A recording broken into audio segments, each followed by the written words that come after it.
ओम वंदे मातरम। जय श्री राम। हम सब जानते हैं कि रामायण सबसे पहले श्री वाल्मीकि जी ने लिखी थी। उसके बाद ही समय समय पर हजारों कवियों लेखकों ने वाल्मीकि रामायण के आधार पर अपनी अपनी भाषा में राम कथा लिखी। वर्तमान समय में भारत में मुख्य रूप से दो राम कथाएं ही सबसे अधिक प्रचलित है। पहला वाल्मीकि रामायण, दूसरा रामचरितमानस। इन दोनों की तुलना करें तो आज वाल्मीकि रामायण को सनातन धर्मी कथाकार या कथावाचक लगभग भूल गए हैं और ये सब रामचरितमानस का ही पाठ करते हैं। इसके पीछे क्या कारण है? रामचरितमानस आज से लगभग 475 वर्ष पहले अर्थात 1633 विक्रम संवत या 1576 ईस्वी में बाबा तुलसीदास जी ने लिखी थी। यह हिंदी भाषा की ही एक बोली अवधि में लिखी गई है। यही कारण है कि यह सहज ही सबको समझ में आ जाता है। मुसलमानों विशेषकर मुगलों के आने के बाद भारत में संस्कृत भाषा का पतन होना शुरू हुआ। लोग संस्कृत को कम समझने लगे। ऐसे में वाल्मीकि रामायण जो कि संस्कृत भाषा में लिखी गई है वो धीरे धीरे हमसे छूटता चला गया। ऐसे में तुलसीदास जी ने जब अवधी अर्थात हिंदी भाषा में ही रामचरितमानस लिखी तो यह सहज ही सबको समझ में आने लगा। आज यह इसलिए भी प्रसिद्ध है क्योंकि इसी की कथाएं सबसे अधिक पंडित, पुजारी, कथावाचक आदि लोग करते हैं। रामचरितमानस में पुराणों को भर दिया गया है और अधिकांश सनातन समाज इसे पढ़कर सहज जुड़ाव की अनुभूति करते हैं। ऐसे बहुत कारण हो सकते हैं। आज हम बात करेंगे कि रामचरितमानस में ऐसा क्या लिखा है जिसके कारण किसी भी सनातनी हिंदू को इसे नहीं पढ़ना चाहिए। जो यह पुस्तक पढ़ना चाहते हैं उनमें कुछ विशेष योग्यता हो परख की। साथ में ये भी बात करेंगे कि हमें वाल्मीकि रामायण ही क्यों पढ़ना चाहिए, रामचरितमानस क्यों नहीं पढ़ना चाहिए। आइए जानते हैं। हम लोग अधिकांशतः रामचरितमानस इसलिए पढ़ते हैं क्योंकि हमें लगता है कि यही सबसे बड़ा रामायण पुस्तक है, जबकि सत्य यह है कि वाल्मीकि रामायण पुस्तक सबसे प्राचीन, सबसे प्रामाणिक है। आज वाल्मीकि रामायण जो रामायण की पहली पुस्तक है, यह हिंदी अनुवाद व अन्य भाषा में भी अनुवाद हो चुका है।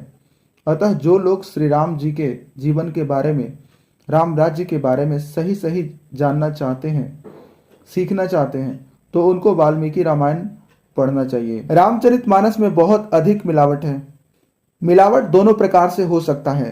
पहला ये कि रामायण में ही मिलावट है, अर्थात जो वाल्मीकि जी ने 9 लाख वर्ष पहले नहीं लिखी वो 475 वर्ष पहले तुलसीदास जी ने कैसे लिख दिया।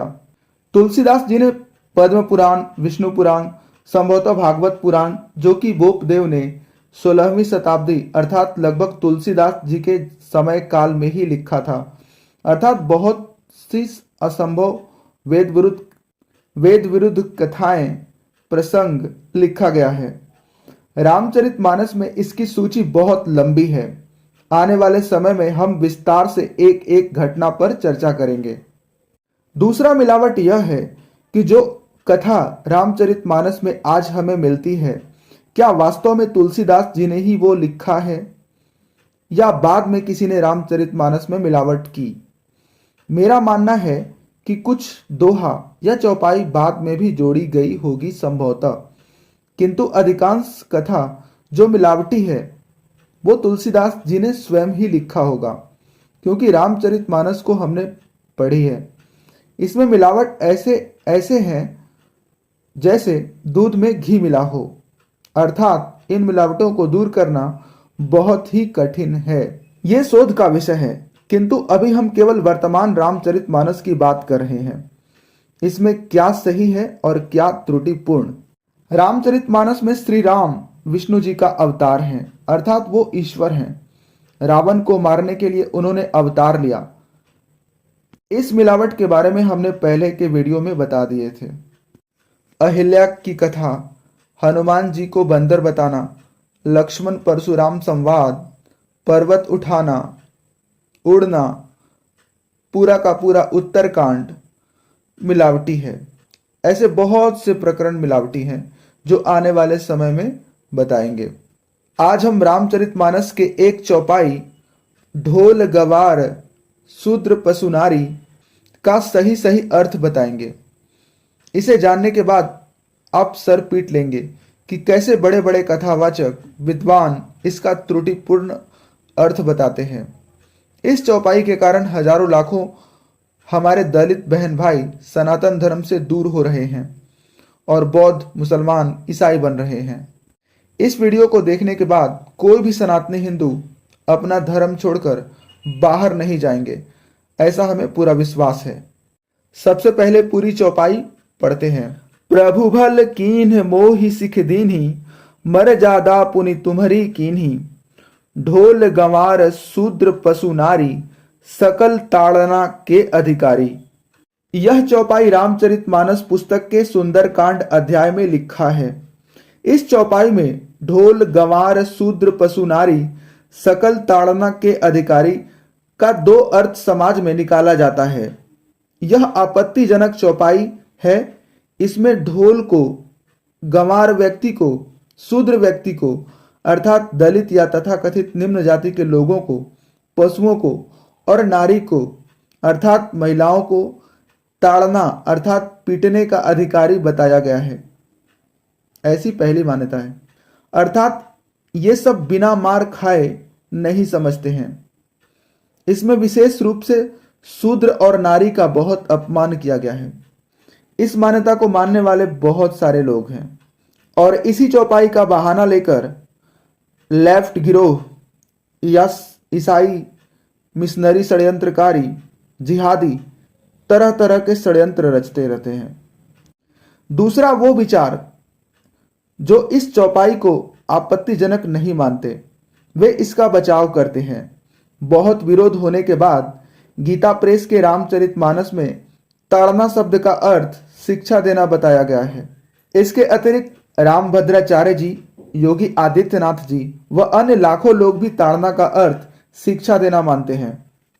अनिरुद्धाचार्य, धीरेन्द्र शास्त्री जी, प्रेमानंद जी व हजारों लाखों लोग ताड़ना का अर्थ देखना बताते हैं। कुछ ऐसे भी हैं जो ताड़ना का अर्थ प्रेम करना बताते हैं। कुछ लोग ताड़ना का अर्थ सुरक्षा करना बताते हैं। यदि आप इसका 100% सही अर्थ जानना चाहते हैं तो दोनों ही पक्ष को अभी कुछ क्षण के लिए भूल जाना चाहिए। अपने पूर्वाग्रह को श्रद्धावान व्यक्ति जो तुलसीदास जी को बहुत आदर से देखते हैं, उनके प्रति बहुत श्रद्धा रखते हैं, उनके विरुद्ध कुछ भी नहीं सुनना चाहते, ऐसे लोग कुछ क्षण के लिए भूल जाएं कि तुलसीदास जी कौन हैं। वो बस इतना सोचें कि वास्तविकता क्या है, इसका सही अर्थ क्या है। यह हमें जानना है, क्योंकि पहले ही मन में बैठा लेंगे कि इसका त्रुटिपूर्ण अर्थ नहीं हो सकता तो कितना भी आप समझा लीजिए, वो व्यक्ति कुछ न कुछ कुतर्क करके अपनी बात सही सिद्ध करेगा ही। ठीक वैसे ही जो लोग इस चौपाई का विरोधी हैं, वो भी अभी कुछ क्षण के लिए विरोध भूल जाएं और निष्ठापूर्वक पूरे तथ्य और प्रमाण के साथ इसका सही अर्थ जानने का प्रयास करें। एक शब्द के कई अर्थ होते हैं, जैसे आदित्य। आदित्य का एक अर्थ ईश्वर होता है, एक अर्थ सूर्य से है और एक अर्थ किसी व्यक्ति का नाम भी हो सकता है। जब किसी वाक्य में इन शब्दों को पढ़ते हैं तो हम इनका सही अर्थ कैसे निकालते हैं? प्रकरण देखकर शब्दों का सही अर्थ प्रकरण देखकर पता चलता है। जैसे, हे आदित्य, आपकी बड़ी कृपा है कि आपने सूर्य बनाया, जिसके कारण हम सब कुछ देख पाते हैं। अन्न, फल, सब्जियां आदि सब कुछ पेड़ पौधों से आता है और इन पौधों को भोजन सूर्य के कारण मिल पाता है। यहां आदित्य शब्द का अर्थ ईश्वर है। यह अदिति शब्द से बना है। आदित्य का अर्थ है जो कभी नहीं नष्ट होता। यह गुण ईश्वर में भी है, अतः ईश्वर को आदित्य भी कहते हैं। आदित्य का प्रकाश दोपहर को बहुत तीव्र होता है। यहां आदित्य का अर्थ सूर्य है। आदित्य बहुत अच्छा लड़का है। यहां आदित्य का अर्थ किसी व्यक्ति का नाम है। ऐसे में यदि आदित्य बहुत अच्छा लड़का है का अर्थ सूर्य या ईश्वर निकालेंगे तो यह त्रुटिपूर्ण हो जाएगा। अतः प्रकरण से दूध का दूध और जल का जल स्पष्ट हो जाएगा। हमें कहीं जाने की आवश्यकता नहीं। तो आइए प्रकरण को देखते हैं। सुंदरकांड में माता सीता को रावण से छुड़ा के लाने के लिए सुग्रीव जी की पूरी सेना और राम लक्ष्मण जी सरयू तट पर पहुंचते हैं लंका जाने के लिए। श्री राम समुद्र से मार्ग मांगते हैं पूरी सेना सहित लंका में जाने के लिए। 3 दिनों तक उनकी प्रार्थना विनती को समुद्र नहीं मानता तो एक दोहा है, विनय न मानत जलधि जड़ गए तीनी दिनी बीती, बोले राम सकोप सब भय बिनु होई न प्रीति। अर्थात 3 दिन बीत गए किंतु जड़ समुद्र विनय नहीं मानता। तब श्री राम जी क्रोध सहित बोले, बिना भय के प्रीति नहीं होती। आगे की चौपाई है, लक्ष्मण बान सरासन आनु, सोसो बारिधि बिसिख कृसानु, सठ सन विनय कुटिल सन प्रीति, सहज कृपन सन सुंदर नीति। अर्थात हे लक्ष्मण, धनुष बाण लाओ, मैं अग्नि बाण से समुद्र को सुखा दूंगा। मूर्ख से विनय, कुटिल के साथ प्रीति, स्वाभाविक ही कंजूस से सुंदर नीति, अर्थात नहीं करना चाहिए। आगे की चौपाई है, ममता रत सन ज्ञान कहानी, अति लोभी सन बिरति बखानी, क्रोध ही सम कम ही हरिकथा, उनसर बीज बय फल जथा। अर्थात ममता में फंसे हुए मनुष्य से ज्ञान की कथा, अत्यंत लोभी से वैराग्य का वर्णन, क्रोधी से शांति की बात और कामी से भगवान की कथा, इनका वैसा ही फल मिलता है जैसा ऊसर में बीज बोने से होता है। अस कही रघुपति चाप चढ़ावा, यह मत लक्ष्मण के मन भावा, संधा नेउ प्रभु बिसिख कराला, उठी उदधि उर अंतर ज्वाला। अर्थात ऐसा कहकर श्री राम ने धनुष उठाकर चाप चढ़ाया। इसके बाद की चौपाई है, मकर उरग झस गण अकुलाने, जरत जंतु जलनिधि सब जाने, कनक थार यरी मणि गणनाना, विप्र रूप आयऊ तजिमाना। अर्थात मगरमच्छ, सांप, मछलियां आदि समुद्री जीव डर गए। फिर समुद्र डरकर मनुष्य के रूप में आया। इसके बाद दोहा है, कटही पई कदरी फरई कोटि जतन को सींच, विनय न मान खगेश सुनु डांटेही पई नव नीच। अर्थात काक भुसुंडी जी गरुड़ जी से कहते हैं, चाहे कोई करोड़ों उपाय करके सींचे पर केला तो काटने के बाद ही फलता है। नीच व्यक्ति विनय से नहीं मानता, वह डांटने पर ही झुकता है, रास्ते पर आता है। सभय सिंधु गहि पद केरे, छमहु नाथ सब अवगुण मेरे, गगन समीर अनल। अर्थात डरते हुए समुद्र बाहर आता है और चरण पकड़कर कहता है, हे नाथ, मेरे सारे अवगुण क्षमा कर दीजिए। अब ये चौपाई आता है, प्रभु भल कीन्ह मोहि सिख दीन्ही, मर जादा पुनि तुम्हरी कीन्ही, ढोल गवार शूद्र पशु नारी, सकल ताड़ना के अधिकारी। अर्थात प्रभु आपने बहुत अच्छा किया जो हमें सीख दी डराकर। ढोल गवार शूद्र पशु नारी, सकल ताड़ना के अधिकारी। अर्थात आपने ठीक किया है जो मुझे डांटा, ताड़ना की, क्योंकि ढोल गंवार अर्थात विवेकहीन मनुष्य, शूद्र और नारी ये सब ताड़ना के अधिकारी ही हैं। इनको पीटकर, इनको डांटकर, इनको धमकाकर ही सही रखा जा सकता है। अब हम आप लोगों से पूछते हैं कि अपने हृदय पर हाथ रखकर बताएं कि यहाँ ताड़ना का क्या अर्थ है। सनातन धर्म के तथाकथित बड़े बड़े विद्वानों, धुरंधरों, पंडितों से पूछना चाहते हैं। धीरेन्द्र शास्त्री, अनिरुद्धाचार्य, प्रेमानंद, रामभद्राचार्य, अमोघ लीला, ऐसे सभी महानुभावों से पूछना चाहते हैं कि आप अपने हृदय से पूछें।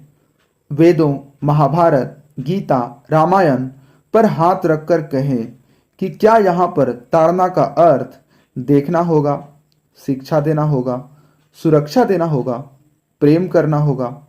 प्रकरण में मारने, पीटने, डांटने, काटने की बात चल रही है, तो ताड़ना का अर्थ यहाँ देखना, शिक्षा देना, सुरक्षा देना होगा। एक अल्प बुद्धि का या छोटा बच्चा भी समझ जाएगा कि यहाँ ताड़ना का अर्थ पीटना होगा। अभी और प्रमाण देखते हैं। कवि सामान्य देखने को ताड़ना नहीं कहेगा। कभी जो एकटक देखे जा रहा है वहीं पर ताड़ना शब्द का प्रयोग होगा। रामचरितमानस में ताड़ना शब्द केवल 2 स्थान पर आया है, यह बात हमें जान लेना चाहिए। रामचरितमानस में ताड़ना शब्द केवल 2 स्थान पर आया है। तुलसीदास जी ने देखने के लिए देखन, देखत शब्द का प्रयोग इस पुस्तक में 35 से 40 बार किया है। ताड़ना शब्द एक तो यहां इस चौपाई में, दूसरा जहां भी ताड़ना शब्द आया है, यदि वहां सिद्ध हो जाता है कि ताड़ना का अर्थ शिक्षा देना, देखना है, तो हम मान लेंगे सहजता से कि ताड़ना का अर्थ देखना ही है वहां पर। प्रकरण क्या है? रामचरितमानस में राम रावण का युद्ध चल रहा है। राम जी तीर से रावण का सिर काट देते हैं। यह लंका कांड की घटना है। रावण के कटे सिर को मंदोदरी जी देखती हैं तो वो बिलख बिलख कर रोती हैं और मूर्छित होकर धरती पर गिर पड़ती हैं। स्त्रियां रोती हुई उठ दौड़ी और मंदोदरी जी को उठाकर रावण के पास ले गई। यहां पर एक चौपाई आती है। पति गति देखी ते करही पुकारा, छूटे कच नहीं बपुस संहारा। उर ताड़ना करही विधि नाना, रोवत करही प्रताप बखाना। अर्थात पति की दशा देखकर वे पुकार पुकार कर रोने लगी। उनके बाल खुल गए, देह की संभाल नहीं रही। वे अनेकों प्रकार से छाती पीटती हैं और रोती हुई रावण के प्रताप का बखान करती हैं। यहाँ उर का अर्थ छाती और ताड़ना का शब्द का स्पष्ट अर्थ पीटना अर्थात छाती पीटना है। इसके अतिरिक्त और कहीं भी ताड़ना शब्द नहीं है रामचरितमानस में। अब यहां पर इसका अर्थ देखना लगाकर देख लीजिए। क्या मंदोदरी जी छाती देख रही थी? क्या मंदोदरी जी छाती को शिक्षा दे रही थी? क्या मंदोदरी जी छाती की सुरक्षा कर रही हैं? तुलसीदास जी ने देखने के लिए देखत, देखन शब्द का प्रयोग 35 से 40 बार किया है। केवल 2 बार ताड़ना शब्द का प्रयोग किया है। उर ताड़ना को सारे के सारे लोग एक स्वर में पीटना ही बताते हैं। पुस्तक में भी लिखा है पीटना। तो क्या पूरे रामचरितमानस में तुलसीदास जी ने केवल 1 बार देखने के लिए ताड़ना शब्द का प्रयोग करेंगे? वो भी ऐसे प्रकरण में जहां मारने, पीटने, डांटने, काटने, धनुष से समुद्र सुखाने की बात चल रही है। तुलसीदास नारियों के बारे में और क्या क्या लिखते हैं। उन्होंने अच्छी बातें भी लिखी हैं, जैसे धीरज धर्म मित्र अरुणारी, आपद काल परखिए चारी। अर्थात धीरज या धैर्य, धर्म, मित्र और पत्नी की परीक्षा बहुत विपत्ति के समय में होती है। जननी सन्म जनही पर नारी, तिनके मन शुभ सदन तुम्हारे। अर्थात जो पुरुष अपनी पत्नी के अतिरिक्त किसी और स्त्री को अपनी मां समान समझता है, उसी के हृदय में ईश्वर का निवास होता है। जो पुरुष दूसरी नारियों से संबंध बनाते हैं वह पापी होते हैं, उनसे ईश्वर हमेशा दूर रहता है। ऐसी अच्छी बातें भी उन्होंने लिखी है नारियों के लिए। एक चौपाई है। अधम ते अधम अति नारी, तिन्ह मह मैं मतिमंद अघारी। कर रघुपति सूनु भामिनी बाता, मानव एक भगति कर नाता। अर्थात सबरी जी श्री राम से कहती हैं कि हे प्रभु, मनुष्यों में जो सबसे नीच होता है उससे भी नीच स्त्री होती है, नारी होती है, और मैं उससे भी नीच हूं। अब इससे बड़ा नारी का अपमान और क्या होगा। तुलसीदास जी ने नारियों के लिए अति सम्माननीय या सम्मानजनक एक भी शब्द नहीं लिखा है पूरे रामचरितमानस में। जैसा आज के कोई भी कथावाचक कहते हैं, या कोई भी अच्छा व्यक्ति नारियों को देवी स्वरूप ही समझता है। तुलसीदास जी एक कवि थे, उन्होंने अच्छी कविता लिखी है निश्चित रूप से, किंतु जिस प्रकार भोजन में विष मिला हो तो वो ग्रहण नहीं करना चाहिए। उसी प्रकार जिस पुस्तक में धर्म विरुद्ध, वेद विरुद्ध, सृष्टि नियम विरुद्ध बातें लिखी हो, सामान्य मनुष्य को ऐसी पुस्तकें छूना भी नहीं चाहिए। रामचरितमानस में हम ऐसे सैकड़ों धर्म विरुद्ध, सृष्टि नियम विरुद्ध असत्य बातें दिखाएंगे आने वाले समय में। जिनको समुद्र से मोती निकालना आता है, जिनको दूध से घी निकालना आता है, ऐसे लोग ही रामचरितमानस को पढ़ें, क्योंकि वे लोग पुस्तक से अच्छे अच्छे ज्ञान को भी ग्रहण कर सकते हैं, अधर्म युक्त बातें त्याग सकते हैं। समस्या यह है कि हम लोगों ने व्यक्तियों को भगवान बनाना शुरू कर दिया है। रामचरितमानस का विरोध करने वाले भी एक बात पर अड़े रहते हैं कि पूरा रामचरितमानस जला दो, उनको हिंदुओं को बांटकर राजनीति करनी है। बहुत सारे तो राम जी को ही नहीं मानते, उनको लगता है कि राम जी भी कभी धरती पर आए ही नहीं थे। हमें दोनों ही लोगों से सावधान रहना चाहिए। मेरा स्पष्ट मानना है रामचरितमानस के बारे में जो हमने बता दिया।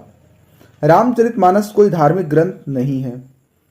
प्रायः धर्म के विषय पर या राम जी के जीवन पर पुस्तकें छपती रहती है। क्या सबको धर्म ग्रंथ मान लेना चाहिए? बिना समझे, बिना परखे? हमें परखना चाहिए, वेदों की कसौटी पर कसना चाहिए। फिर यदि वो वेदों के अनुसार है तो वो धार्मिक है, विरुद्ध है तो अधार्मिक है। रामचरितमानस को हम वैदिक बना सकते हैं। इसमें के जो सभी काल्पनिक, अधार्मिक चौपाइयाँ आदि को हटा दें तो यह फिर से वैदिक हो जाएगा, और इसे छपवा दें ताकि कोई विरोध ही न रहे। इससे अच्छा है हमें अभी शुद्ध वाल्मीकि रामायण ही पढ़ना चाहिए। इसमें भी मिलावट किया गया है, किंतु इन मिलावटों को दूर किया जा सकता है क्योंकि ये बहुत ही कम है। आर्य समाज के विद्वान आर्य मुनि जी, जगदीश्वरानंद सरस्वती जी ने बहुत सारे मिलावट हटा दिए हैं।